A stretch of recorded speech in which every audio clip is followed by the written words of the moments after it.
할렐루야, 사랑하는 성도 여러분, 11월 11일 토요일 아까베 시간이 돌아왔습니다. 오늘 함께 나누실 말씀은 욥기 8장 1절에서 22절입니다. 우리는 오늘 본문 속에서 옳은 말을 지혜롭게 사용할 수 있는 능력, 그 자세에 대해서 함께 살펴보기 원합니다. 우리에게 주신 이 귀한 생명의 말씀은 하나님께서 우리를 살리시기 위하여, 우리를 죽음에서 건지시기 위하여 주신 말씀입니다. 우리는 이 귀한 말씀을 가지고 우리의 생명을 살릴 뿐 아니라 다른 사람의 생명을 살리는 일에 사용해야 하는 것입니다. 다른 사람의 생명에 관심을 가지고 다른 사람의 생명을 살리는 대화는 어떤 대화입니까? 오늘 본문을 통해서 살펴보시면 첫째, 섣부르게 판단하지 않는 것입니다. 둘째, 내 생각만을 고집하지 않는 것입니다. 이런 대화의 능력은 하나님이 우리에게 베풀어 주신 것과 같이 사람을 애통히 여기고 사람을 사랑할 때 우리에게 부어주시는 하나님의 능력입니다. 오늘 본문은 욥의 신음과 같은 고백에 대한 그의 친구 빌닷의 강한 비판으로 시작합니다. 본문 2절을 보시면 내가 어느 때까지 이런 말을 하겠으며 어느 때까지 내 입의 말이 거센 바람과 같겠는가. 빌닷은 지금 욥의 말이 거센 바람과 같이 하나님을 대적하고 있다고 비판하고 있습니다. 지금 욥의 어떤 말들을 비난하고 비판하고 있습니까? 바로 앞선 6장과 7장에서 욥이 하나님을 향해 내뱉은 신음과 탄식을 비난하고 있습니다.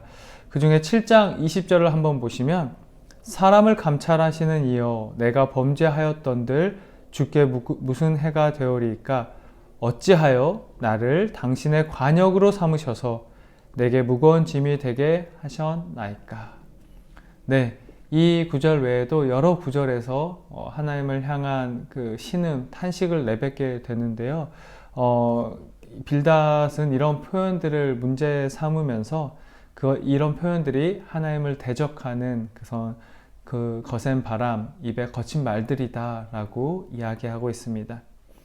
빌닷은 욥의 이런 큰 고난에는 반드시 원인이 있으니 너가 그렇게 되지 않았겠느냐라고 욥을 몰아세우고 있습니다. 빌닷은 어떤 잘못을 범한 것입니까?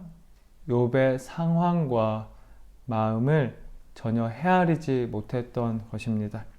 지금 욥은 단지 하나님을 원망하거나 불평하거나 교만한 마음으로 대적하고 있는 것이 아닙니다.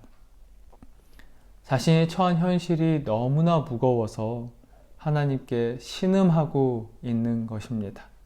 그러나 빌닷은 욥의 그런 고통을 전혀 공감하지 못했고 욥을 섣부르게 판단하는 잘못, 즉 결과를 통해서만 원인을 규명하는 그런 섣부른 잘못을 범한 것입니다. 빌닷은 4절에서 욥의 자녀들의 범죄 때문에 그들이 벌을 받은 것이며 5절에서 7절을 통해서는 그것에 대해서 불평할 것이 아니라 다시 하나님을 찾아야 회복될 수 있다고 말하고 있습니다.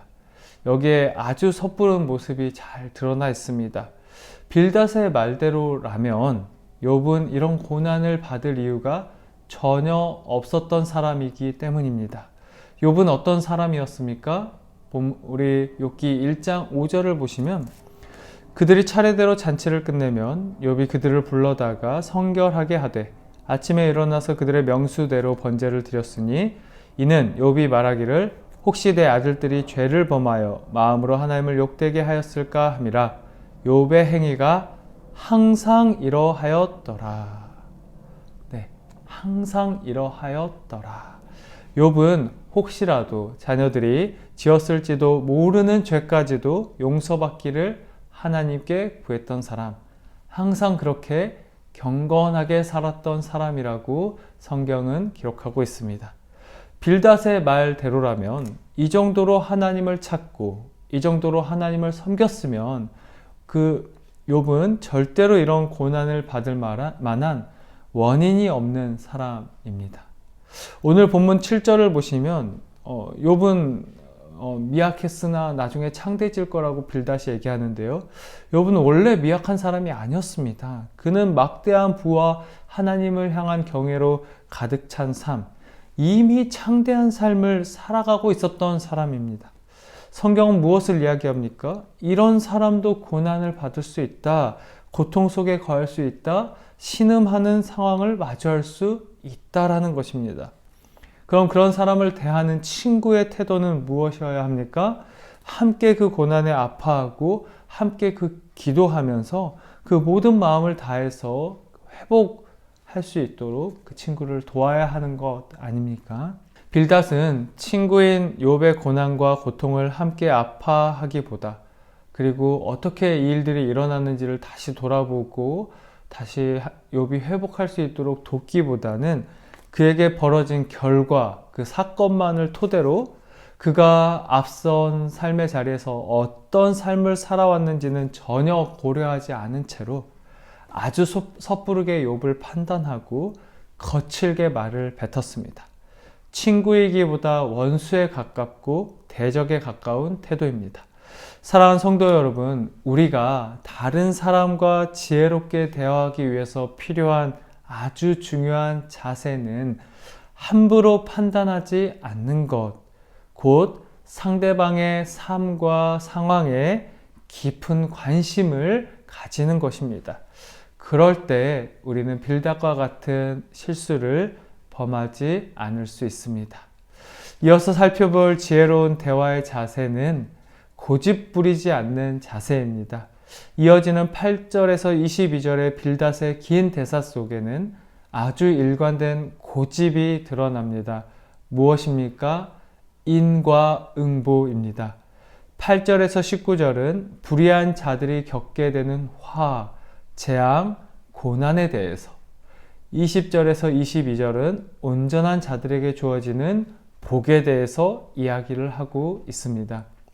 왜 이렇게 길게 이런 말들을 늘어 놓았을까요?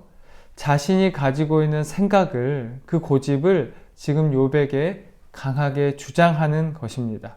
아주 고집스럽게 자기 의견만을 주장하고 있습니다. 완전히 단정을 지어서 반박할 틈을 주지 않기 위해서 악인은 반드시 망할 것이며 하나님께 버림을 받을 것이고 오직 의로운 자만이 하나님의 보호와 축복을 받을 것이라는 그런 말들을 통해서 너가 망하게 된 것에는 아주 분명한 이유가 있지 않겠냐라고 강하게 반복해서 이야기하고 있습니다. 성도 여러분, 정말 그렇습니까? 잠언 24장 1절은 이렇게 기록되어 있습니다. 너는 악인의 형통함을 부러워하지 말며 그와 함께 있으려고 하지도 말지어다. 지금 잠언 기자가 무엇을 말하고 있습니까? 이 세상에는 잘 사는 악인들이 있다는 것입니다. 더 나아가서 그런 악인들을 부러워하는 사람, 함께 하고 싶어하는 사람들도 있다는 것입니다. 하나님을 믿는 자들도 그런 삶을, 그 악인들을 부러워하는 삶을 살아갈 수 있으니 그 악인의 형통을 부러워하지도 말고 그와 함께 있지도 말라고 합니다. 악한 자는 반드시 망합니까? 그렇지 않다고 성경은 기록하고 있습니다. 빌닷은 본문 20절에서는 이런 말을 했습니다. 정말이지 하나님은 정직한 사람을 버리지 않으시고 악인들을 돕지 않으신다네. 성도 여러분, 여기에도 완전히 이 빌닷의 생각이 옳은 것은 아닙니다. 왜 그렇습니까? 하나님은 정말로 악인들을 돕지 않으십니까? 아닙니다. 하나님은 죄와 악으로 신음하는, 그리고 그 죄와 악에 거했던, 그 죄와 악에 머물렀던 바로 저와 여러분을 위해서 자기 아들을 십자가에 못 박기까지 그 죄와 악에 거했던 사람들을 도우시는 분이십니다. 죄와 악으로부터 우리를 구원하신 하나님, 그 하나님은 여전히 죄와 죽음 속에서 신음하는 사람들, 자신들이 죄와 악에 거했다는 것도 알지 못하는 그 사람들을 위해서 먼저 구원받은 저와 여러분이 어떤 삶을 살아가기를 원하십니까? 그 사람을 쉽게 판단하거나 정죄하지 않고 그 사람의 마음을 헤아리는, 그 사람도 예수 그리스도의 이름을 믿어 구원받기를, 우리가 지혜로운 대화를 통해서 그 사람들을 구원으로 인도하기를 원하시는 것입니다. 우리가 지난 수요일 말씀을 통해 들었던 것처럼 이 땅에 오신 예수님은 길에서 평생토록 앞을 못 보았던 사람을 만났습니다. 제자들은 그 사람의 병이 그의 죄 때문인지 아니면 그 부모의 죄 때문인지를 예수님께 물었습니다. 앞을 못 보던 자의 고통과 고난, 그것에 대한 애통하는 마음, 긍휼의 마음, 그 사람을 사랑하는 마음보다는 그들이 가지고 있었던, 그들이 진리라고 믿었던 병은 죄 때문이다. 인과응보의 그 진리, 그것을, 그 잘못된 전제를 단지 확인받고 싶은 마음으로 예수님께 물었던 것입니다. 예수님은 그 사람이 앞을 못 보게 된 것은 누구의 죄 때문도 아니며 그에게서 하나님이 하시는 일을 나타내기 위함이라고 대답하셨습니다. 그리고 그 고통 속에 있던 그의 눈을 치료해 주셨습니다. 사랑하는 성도 여러분, 욥의 고난은 죄로 인한 고난이기보다 그를 통해 드러날 하나님의 절대 주권, 하나님이 하실 일을 드러내기 위함이었습니다. 빌닷은 친구 욥의 고난과 고통의 그 원인을 함께 생각해보고 또 함께 울어주고 함께 기도해주기보다는 자기가 생각하는 진리를 가지고 그 욥의 상황을 성급하게 판단했고 고집스럽게 그를 괴롭힙니다. 우리의 삶을 돌아보길 원합니다. 하나님의 생명의 말씀이 나를 살리고 있으며 또한 다른 사람을 살리고 있습니까? 고통과 고난으로 신음하는 사람들, 죄와 악에 이리저리 끌려다니는 사람들을 바라보며 우리는 어떤 마음을 가져야 하겠습니까?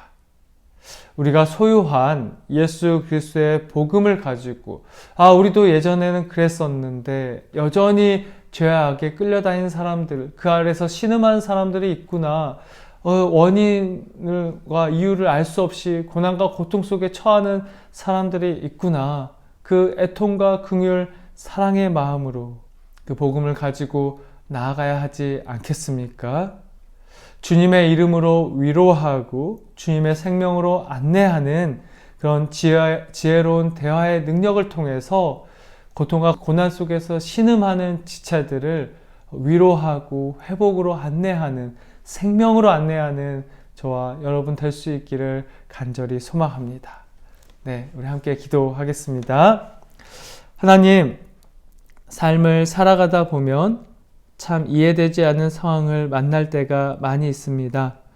진리를 분별하는 지혜와 진리를 선포하는 능력에 앞서 주님의 마음으로 다른 사람을 내 몸과 같이 사랑하는 마음을 가득 채워주셔서 그 놀라운 주님의 사랑 안에서 지혜로운 사랑의 대화, 위로의 대화, 생명의 대화를 나누며 살아가게 하옵소서. 예수 그리스도의 이름으로 기도합니다. 아멘. 네, 오늘 하루도 주신 말씀을 깊이 묵상하며 내가 다른 사람을 향해서 섣부르게 판단하거나 내 생각만을 고집스럽게 주장하는 것이 아니라 지혜롭게 나와 다른 사람의 생명을 살리는 대화, 주님 기뻐하시는 그 대화를 나눌 수 있는 우리 모든 성도님들의 삶의 자리가 될 수 있기를 축복합니다. 네, 주일 시간 잘 보내시고 우리 다음 아까베 시간에 만나도록 하겠습니다.